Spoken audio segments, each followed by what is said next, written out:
അഭിലാഷ് കൂടി ചേരുന്നു നമുക്കൊപ്പം. അഭിലാഷ്, നമ്മൾ അവസാനം തിരഞ്ഞുകൊണ്ടിരുന്നത് ഈ ഗംഗാവലി നദിയിലാണ്. വലിയ കുത്തൊഴുക്കുണ്ടായിരുന്നു. ആ സമയത്താണ് ഈശ്വർ മാൽപ്പയുള്ള സംഘം അവിടേക്ക് എത്തുകയും അവരുടെ സഹായത്തോടെയുള്ള തെരച്ചിലൊക്കെ നടത്തുകയും ചെയ്തു. ഏറ്റവും ഒടുവിൽ നമ്മൾ ആ രീതിയിലായിരുന്നു തെരച്ചിൽ നടത്തിയിരുന്നത്. ഈ അർജുൻ്റേതാണെങ്കിൽ, ഇപ്പോൾ കണ്ടെത്തിയിരിക്കുന്ന മൃതദേഹം അർജുൻ്റേതാണെങ്കിൽ അത് അവിടേക്ക് എത്താനുള്ള സാധ്യത, കടലിലേക്ക് എത്താനുള്ള സാധ്യത അത് എത്രത്തോളമാണ്? പ്രേക്ഷകരുമായി ഒന്ന് പങ്കുവയ്ക്കാം. അശ്വതി, നമ്മൾ ആവർത്തിച്ച് പ്രേക്ഷകരോട് പറയുന്നത് ഇത് വ്യക്തമാകേണ്ടതുണ്ട്. അതായത് ഇപ്പോൾ ഈ കടൽ തീരത്ത് നിന്ന് അല്ലെങ്കിൽ കടലിൽ നിന്ന് ലഭിച്ചിട്ടുള്ള മൃതദേഹം അർജുൻ്റേതാണോ എന്നത് DNA പരിശോധനയിലൂടെ മാത്രമേ വ്യക്തമാവുകയുള്ളൂ. പക്ഷേ ഒരു അറിയിപ്പ് അർജുൻ്റെ കുടുംബത്തിന് ലഭിച്ചതിനെ തുടർന്ന് ലോറി ഉടമയായ മനാഫും അതോടൊപ്പം തന്നെ അർജുൻ്റെ സഹോദരൻ അഭിജിത്തും ഇപ്പോൾ അവിടേക്ക് പുറപ്പെട്ടു എന്നുള്ളതാണ്. നേരത്തെ തന്നെ ഈ DNA സാമ്പിൾ ഉൾപ്പെടെ കർണാടക അധികൃതരുടെ കയ്യിൽ നൽകിയിട്ടുള്ളതാണ്. സഹോദരന്റെ DNA സാമ്പിൾ അതുമായി പരിശോധിച്ച് പൊരുത്തപ്പെട്ടുവെങ്കിൽ മാത്രമാണ് ഇത് അർജുൻ്റേത് എന്ന് സ്ഥിരീകരിക്കാൻ സാധിക്കുകയുള്ളൂ. പക്ഷേ എന്തുകൊണ്ട് നമ്മൾ ഈ ഒരു സാധ്യത പോലും പ്രേക്ഷകരുമായി പങ്കുവെക്കുന്നു എന്നതിന് നേരത്തെ KM അഭിജിത്ത് പറഞ്ഞതുപോലെ നമ്മൾ ദിവസങ്ങളോളം പ്രാർത്ഥിച്ചിരുന്നത്, ആഗ്രഹിച്ചിരുന്നത് അർജുൻ ജീവനോടെ ആ കുടുംബത്തിലേക്ക് തിരികെ എത്തണം എന്ന് തന്നെയായിരുന്നു. പിന്നീട് ആ പ്രതീക്ഷകൾ നഷ്ടപ്പെട്ടു.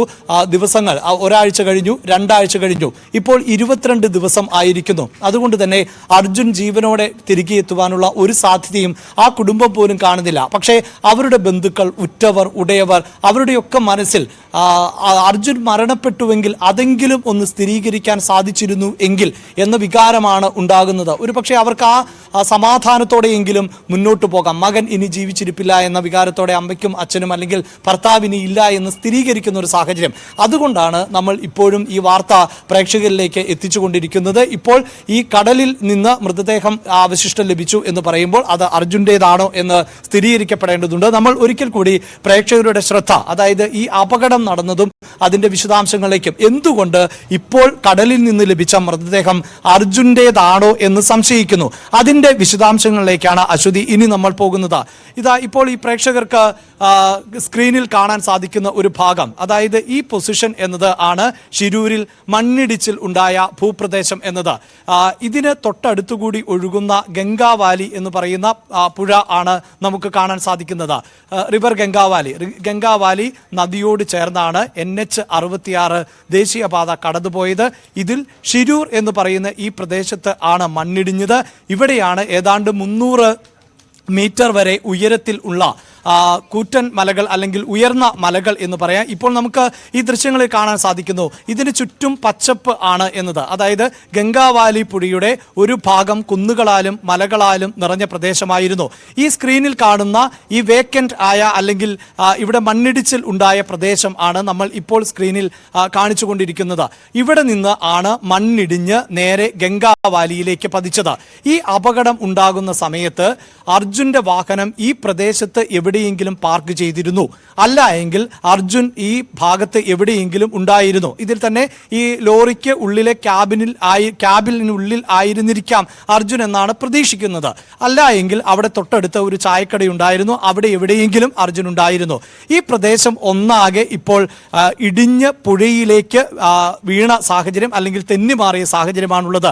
ഇപ്പോൾ ഈ കാണുന്ന പോയിന്റിൽ ആണ് വ്യാപകമായി മണ്ണ് നിറയുകയും ഇവിടെ മൺതിട്ടകൾ ഉൾപ്പെടെ രൂപപ്പെടുകയും ചെയ്തിട്ടുള്ളത്. ഈ പ്രദേശങ്ങളിൽ ആയിരുന്നു കഴിഞ്ഞ ദിവസങ്ങളിൽ അടക്കം നേവിയുടെയും മറ്റ് സേനാംഗങ്ങളുടെയും മുങ്ങൽ വിദഗ്ധരുടെയും ഒക്കെ നേതൃത്വത്തിൽ പരിശോധന നടന്നത്. ഈ ഗംഗാവാലി പുഴയുടെ ഒരു പ്രത്യേകത എന്നത്, ഗംഗാവാലി നമ്മുടെ കേരളത്തിലൂടെ ഒഴുകുന്ന പുഴയുടെ സ്വഭാവത്തിൽ അല്ല, വളരെ വീതി ഏറിയ ഒരു പുഴയാണ്. ചില മേഖലകളിൽ എങ്കിലും അല്ലെങ്കിൽ വെള്ളം കൂടുതൽ ഒഴുകുന്ന സമയത്ത് എങ്കിലും ഗംഗാവാലിയുടെ വീതി എന്നത് ഏതാണ്ട് 480 മുതൽ 500 മീറ്റർ വരെയൊക്കെ. നമുക്ക് അത് എത്രമേൽ പ്രേക്ഷകരോട് പറഞ്ഞു ധരിപ്പിക്കാൻ പറ്റുമെന്ന് എനിക്ക് അറിയില്ല. കാരണം 500 മീറ്റർ എന്നൊക്കെ പറഞ്ഞാൽ 1/2 കിലോമീറ്റർ ആണ്. ഒരു കരയിൽ നിന്ന് മറുകരയിലേക്ക് നോക്കിയാൽ കണ്ണെത്താ ദൂരം എന്ന് പറയാവുന്ന തരത്തിലുള്ള വീതി ആണ്. ഈ ഗംഗാവാലിയുടെ ദൃശ്യമാണ് പ്രേക്ഷകർ കണ്ടുകൊണ്ടിരിക്കുന്നത്. അങ്ങനെ ഗംഗാവാലിയിലെ ശിരൂർ എന്ന് പറയുന്ന ഈ പ്രദേശത്ത് മണ്ണിടിഞ്ഞ് റോഡിന് ഇപ്പുറത്തേക്ക്, ഇതിൻ്റെ ഈ ഗംഗാവാലിയുടെ ഒരു ഭാഗം കുന്നുകൾ ആണെങ്കിൽ മറുഭാഗം എന്നത് സമതലം അല്ലെങ്കിൽ കാർഷിക മേഖല എന്നൊക്കെ വിശേഷിപ്പിക്കാവുന്ന ഇടമാണ്. ഇവിടെയൊക്കെ വ്യാപകമായി കൃഷി നടക്കുന്ന മേഖലയാണ്. നമ്മൾ ഇവിടെ നിന്ന് അടക്കമുള്ള ദൃശ്യങ്ങളൊക്കെ പ്രേക്ഷകരുമായി പങ്കുവെച്ചത് ഒരു പക്ഷേ ഓർമ്മയുണ്ടാകാം. ഈ ഓപ്പോസിറ്റ് ഭാഗത്ത് നിന്ന്, അതായത് മണ്ണിടിഞ്ഞു വീണപ്പോൾ വലിയ തോതിൽ ഗംഗാവാലിയിലെ തിരകൾ ഉയർന്നു വന്നതുൾപ്പെടെയുള്ള ദൃശ്യങ്ങൾ പ്രേക്ഷകരുമായി പങ്കുവെച്ചതാണ്. ഇനിയാണ് ഇതിലെ സാധ്യതയിലേക്ക് നമ്മൾ പോകുന്നത്. അതായത് ഗംഗാവാലി ഷിരൂരിൽ നിന്ന് ഒഴുകിയെത്തുന്ന ഭാഗം ആണ് ഇപ്പോൾ ഈ കണ്ടുകൊണ്ടിരിക്കുന്നത്. ഗംഗാവാലിയിൽ തന്നെ ഒരു കുറുകെയുള്ള പാലം, അത് നമ്മൾ പലപ്പോഴായി KV ബൈജു അടക്കം അവിടെ നിന്ന് റിപ്പോർട്ട് ചെയ്തപ്പോൾ നൽകിയതാണ്. അങ്ങനെ ഗംഗാവാലി ഷിരൂർ എന്ന് പറയുന്ന പ്രദേശത്ത് നിന്ന് ഒഴുകുന്ന ദിശയാണ് ഈ കാണുന്നത്. ഇങ്ങനെ ഏതാണ്ട് 55 മുതൽ 60 കിലോമീറ്റർ വരെ കടന്ന് ഈ ഗംഗാവാലി ഈ ദിശയിലേക്ക് സഞ്ചരിച്ച് കടലിലേക്ക് എത്തുന്നു. ഇതാണ് ഏറ്റവും, അതായത് ഇപ്പോൾ കണ്ടെത്തിയിട്ടുള്ളത് അർജുൻ്റേത് ആണോ, ഈ മേഖലയിൽ ആണ് ഇപ്പോൾ ഈ മൃതദേഹം കണ്ടെത്തിയിട്ടുള്ളത് എന്നതാണ് പറയുന്നത്. അതായത് ഒരിക്കൽ കൂടി പ്രേക്ഷകരുടെ ശ്രദ്ധ കൊണ്ടുപോവുകയാണ്. ഗംഗാവാലി, അതായത് ഷിരൂർ എന്ന് പറയുന്ന പ്രദേശം, അങ്കോള എന്ന് പറയുന്ന ഈ പ്രദേശം, ഇവിടെ നിന്ന് മണ്ണിടിച്ചിലുണ്ടാകുന്നു. ഒരുപക്ഷെ അർജുൻ്റെ വാഹനം ഇവിടെ നിന്ന് ഈ നദിയിലേക്ക് പതിച്ചിട്ടുണ്ടാകാം. അവിടെ മണ്ണും ചെളിയുമൊക്കെ അടിഞ്ഞുകൂടിയ ഒരു സാഹചര്യം ആയിരുന്നു ഉള്ളത് എന്ന് നമുക്കറിയാം. പക്ഷേ ഗംഗാവാലിയിൽ അതിശക്തമായ കുത്തൊഴുക്കാണ് ഉള്ളത്. അതുതന്നെയാണ് രക്ഷാപ്രവർത്തനത്തിന് തിരിച്ചടിയായത്. അവിടെ നിർമ്മാണ സാമഗ്രികൾ ഉൾപ്പെടെ, ഈ വാഹനങ്ങൾക്കുള്ളിലെ സാധനങ്ങൾ ഉൾപ്പെടെ, നിരവധി വാഹനങ്ങൾ ഉൾപ്പെടെയൊക്കെ ഉണ്ടായിരുന്നു. കൂർത്ത സ്വഭാവമുള്ള സാധനങ്ങളൊക്കെ ഉള്ളതുകൊണ്ടാണ് ഈ മുങ്ങൽ വിദഗ്ധർക്ക് അടക്കം എത്തിപ്പെടാൻ സാധിക്കാത്തത്. അതിശക്തമായ കുത്തൊഴുക്കാണ് ഇവിടെ ഉണ്ടായിരുന്നത് എങ്കിൽ പോലും അർജുൻ്റെ വാഹനമോ അല്ലെങ്കിൽ അർജുനോ ആ മൺതിട്ടയിൽ അല്ലെങ്കിൽ മണ്ണിനടിയിൽ പോയിട്ടുണ്ട് എങ്കിൽ അത് പിന്നീട് കടലിലേക്ക് പതിക്കേണ്ട ഒരു സാഹചര്യം ഉണ്ടാകുന്നത് അവിടുത്തെ മൺതിട്ടയ്ക്ക് ഇളക്കം സംഭവിക്കണം. നമുക്ക് ഊഹിക്കാവുന്നതേ ഉള്ളൂ അശ്വതി. സാധാരണ ഈ മണ്ണിടിച്ചിൽ അല്ലെങ്കിൽ അത്ര ഏതെങ്കിലും ഒരു പുഴയിൽ, അതിശക്തമായ ഒഴുക്കുള്ള പുഴയിലേക്ക് എത്രത്തോളം മണ്ണ് ഇടിഞ്ഞു വീണാൽ പോലും ആ മണ്ണിന് അവിടെ ഉറച്ചു നിൽക്കാൻ സാധിക്കില്ല. ഇപ്പോൾ നമ്മൾ പ്രേക്ഷകരുമായി ഈ വാർത്തയ്ക്ക് ഇടയിൽ തന്നെയാണല്ലോ വയനാട്ടിലെ ദുരന്തം, ചൂരൽമലയിലെ ദുരന്തമൊക്കെ പങ്കുവെക്കുന്നത്. അവിടെ ആ മണ്ണ് ഇടിഞ്ഞ് ഒരു മൺതിട്ടയായി രൂപപ്പെടുകയും അത് ഇനി കൂടുതൽ ഉറപ്പുള്ളതായി മാറുകയുമാണ് ചെയ്യുന്നത്, അത് ഇളക്കി മാറ്റാത്തിടത്തോളം കാലം. എന്നാൽ ഈ പുഴയുടെ സ്വഭാവം നമുക്കറിയാം, എപ്പോഴും ഒരു പരിധിവരെ മണ്ണ് ഇതിനുള്ളിൽ നിന്ന് ഒലിച്ചു പോയിക്കൊണ്ടേ ഇരിക്കും എന്നുള്ളതാണ് വസ്തുത. അങ്ങനെയെങ്കിൽ, അതായത് ഇപ്പോൾ തന്നെ നമ്മൾ റിപ്പോർട്ട് ചെയ്യുന്നതനുസരിച്ച് 6 മുതൽ 8 നോട്ട് വരെ, അതായത് പ്രേക്ഷകർക്ക് എളുപ്പത്തിൽ മനസ്സിലാക്കാൻ 2 നോട്ട് എന്നൊക്കെ പറഞ്ഞാൽ 1 മണിക്കൂറിൽ 10 കിലോമീറ്റർ വരെ ദൂരത്തിൽ സഞ്ചരിക്കുന്ന ഒരു വേഗത എന്നുള്ളതാണ്. അപ്പോൾ 6 നോട്ട് 8 നോട്ട് എന്നൊക്കെ പറഞ്ഞാൽ അതിൻ്റെ കുത്തൊഴുക്കിൻ്റെ വേഗത പ്രേക്ഷകർക്ക് മനസ്സിലാക്കാൻ സാധിക്കും. അത്രയും ശക്തമായി കുത്തൊഴുക്കുള്ളത് കൊണ്ട് തന്നെ ഈ മൺതിട്ട കാലങ്ങൾ കഴിയുമ്പോൾ പൂർണ്ണമായും ഇല്ലാതാകും, ഒഴുകി കടലിലേക്ക് എത്തിപ്പെടും. അതുകൊണ്ടാണ് നമ്മൾ സംശയിക്കുന്നത് ഈ ഷിരൂർ മേഖലയിൽ നിന്ന് ഇതിലൂടെ, അതായത് ഈ ഗംഗാവാലി പുഴയിലൂടെ കടന്ന് ഏതാണ്ട് 50 കിലോമീറ്ററോളം മാറി ഈ കടലിലേക്ക് എത്തുവാനുള്ള സാധ്യത നമുക്ക് പൂർണ്ണമായും തള്ളിക്കളയാൻ സാധിക്കില്ല എന്നുള്ളതാണ്. അപ്പോഴും നിരവധിയായ സംശയങ്ങളുണ്ട്. ഇത്ര പഴകിയ ഒരു മൃതദേഹം ഇങ്ങനെ പുഴയിൽ നിന്ന് കടലിലേക്ക് ഒഴുകിയെത്തുമോ?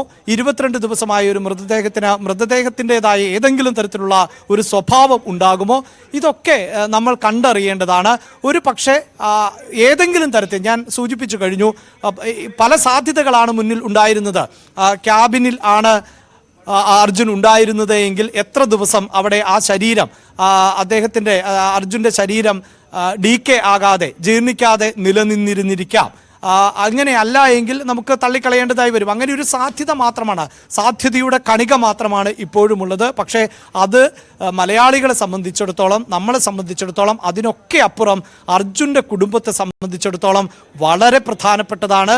ഈ നേരത്തെ KM അഭിജിത്തൊക്കെ പ്രതികരിച്ചതുപോലെ അത് അർജുൻ്റേതാകണമേ എന്നാണ് ഇപ്പോൾ മലയാളികൾ പ്രതീക്ഷിക്കുന്നത്. കാരണം ആ മരണമെങ്കിലും നമുക്ക് സ്ഥിരീകരിക്കാൻ സാധിക്കുന്നു. അർജുൻ ഇനി ജീവനോടെ ഇല്ല, അർജുൻ നഷ്ടപ്പെട്ടിരിക്കുന്നു എന്ന് നമുക്ക് ഉറപ്പിക്കാൻ പറ്റുന്ന ഒരു സാഹചര്യം ഉണ്ടാകുന്നു. ആ കുടുംബത്തിനെങ്കിലും ഉറപ്പിക്കാൻ പറ്റുന്ന സാഹചര്യം ഉണ്ടാകുന്നു.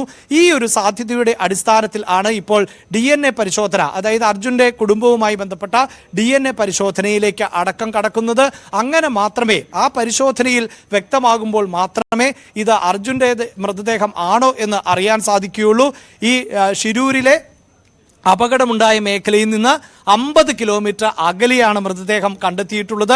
ഇതേ കടൽ തീരത്ത് ഭാഗത്ത് തന്നെ ഒരു മത്സ്യത്തൊഴിലാളിയുടെ മൃതദേഹം അല്ലെങ്കിൽ മത്സ്യത്തൊഴിലാളിയെ കാണാതെ പോയി എന്നുള്ള റിപ്പോർട്ടുകളൊക്കെ ഉണ്ട്. അതുകൊണ്ട് അത് ആ മത്സ്യത്തൊഴിലാളിയുടേത് ആണോ അല്ലെങ്കിൽ മറ്റാരെങ്കിലും അജ്ഞാതനായ മറ്റാരെങ്കിലും ആണോ, ഇത്തരം സാധ്യതകളൊന്നും നമ്മൾ തള്ളിക്കളയുന്നില്ല.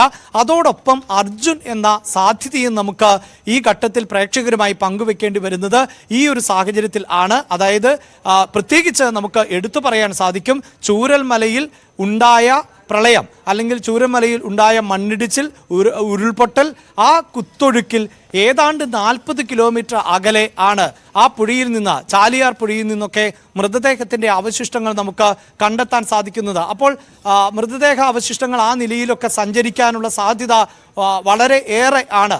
ഇവിടെയും ഏതാണ്ട് 55 മുതൽ 60 കിലോമീറ്റർ വരെയാണ് ശിരൂരിൽ നിന്ന് ബീച്ചിലേക്ക് ഉള്ള ആ ദൂരം എന്നത് അത്രയും ആണ് എന്നാണ് മനസ്സിലാക്കാൻ സാധിക്കുന്നത്. അങ്ങനെയുള്ള ഒരു വിദൂര സാധ്യത മാത്രമാണ് നമ്മൾ പ്രേക്ഷകരുമായി പങ്കുവെക്കുന്നത്. എന്തായാലും DNA പരിശോധന നടത്താൻ പറ്റുന്ന തരത്തിൽ ആണ് ഈ മൃതദേഹ അവശിഷ്ടം എന്ന് വേണം നമുക്ക്.